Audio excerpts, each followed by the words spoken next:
Um, there's a video I'd like to point people out to on the interweb there. It's called Stupid Cop Intimidation Fail.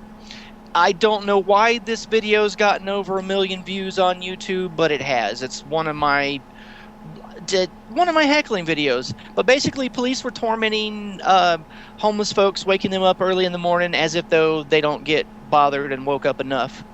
And I'm simply filming, being polite, minding my own business, and this 6-foot no-neck cop, or 6'4", 6'5" no-neck cop looms over me, and he stands so close to me.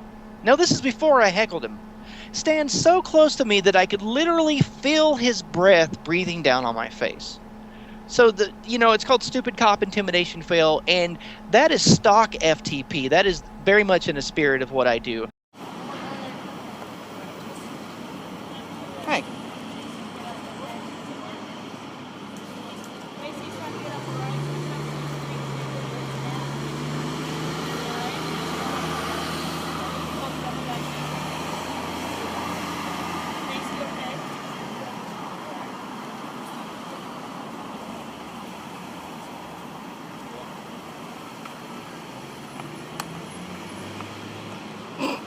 You don't have anything to hide. You don't have nothing to worry about. You don't have to block my camera. Oh, okay. I guess I imagined her sticking her hand up at my camera's lens then.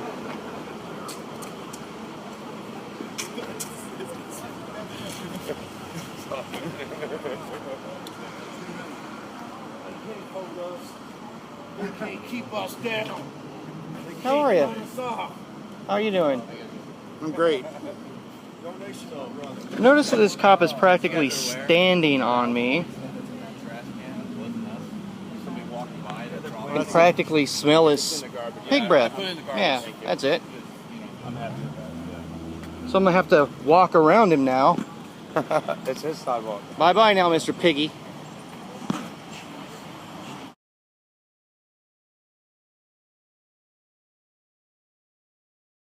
Oh, I got you. So, James. Yeah. What are your thoughts about that guy? What was your initial thought, when... Yeah, it honestly blew my mind. So he was across the street, and it's a group called Clean and Safe. They sound, that title sounds great, right? But, in fact, they harass homeless people. They'll stop them, and essentially they stop and frisk people. And people just don't understand that they can tell them to go, I don't know if I could say that on the radio, but that you can tell them off. You can tell them, hey, mind your own business. I'm minding my own business. I'm not doing anything wrong. You don't have the rights to search me or my things. And there was 4 of them. They were a semicircle around this guy. And I saw, I saw them, and I was just watching, wasn't saying anything. And then he took his backpack from behind his back and opened it. And I was like, oh, well, that's a red flag. And I just yelled. I was like, hey, you don't have to let them search you. I was like, I don't know, some version of that. And he freaked out. He's like, hey, go F yourself. You don't know what this is about. Mind your own business. And I was like, hey, man, I'm on your side. I'm just trying to let you know that you have rights. And he's like, you don't know what's going on. I'm not blah, blah, blah. And he just freaked out. And it was kind of mind-boggling. It's like, hey, I'm not harassing you, dude. I'm on your side. I just tried to help you. Why are you freaking out? I don't know. Blew my mind. And then people just up the block from me were saying hey, man, they're got my back. They're like, hey, don't worry about him. You did a good thing, kind of thing. It was really interesting that people are that brainwashed. That I don't know. It boggled my mind that me trying to help him made me his enemy because I was not siding with the Clean and Safe, who aren't even police officers. Right. They're wannabe security guards for downtown Portland that harass people. It's just amazing. It boggled my mind is the answer to your question. Right on.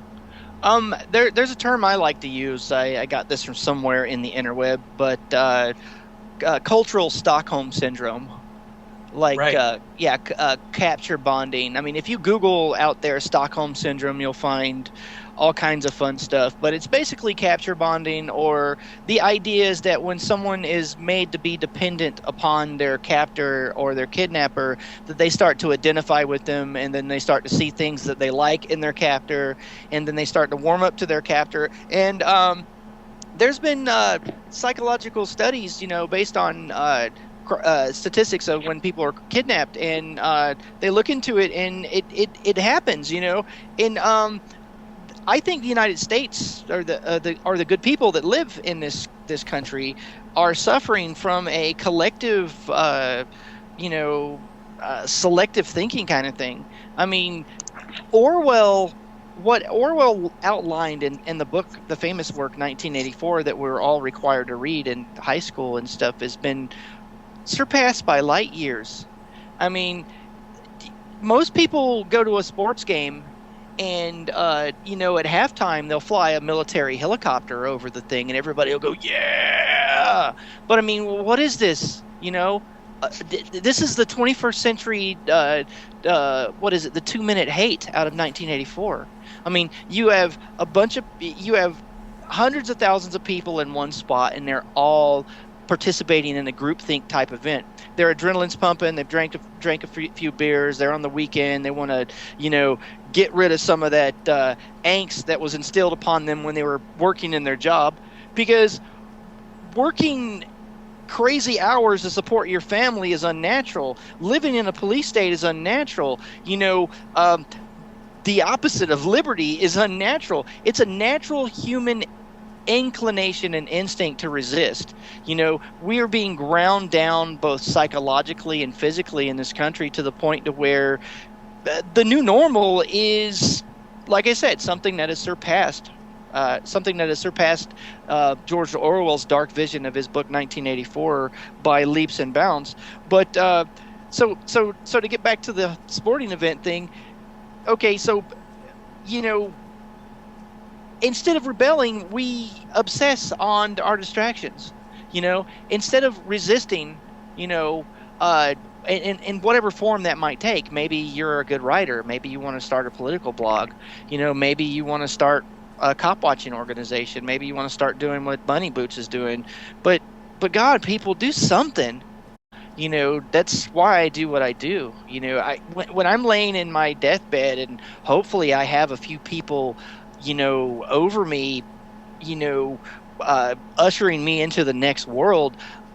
I want to be able to look up and say, I resisted this tyranny, with all of my might, all of my soul, and all of my treasure, my all of my energy, all my time.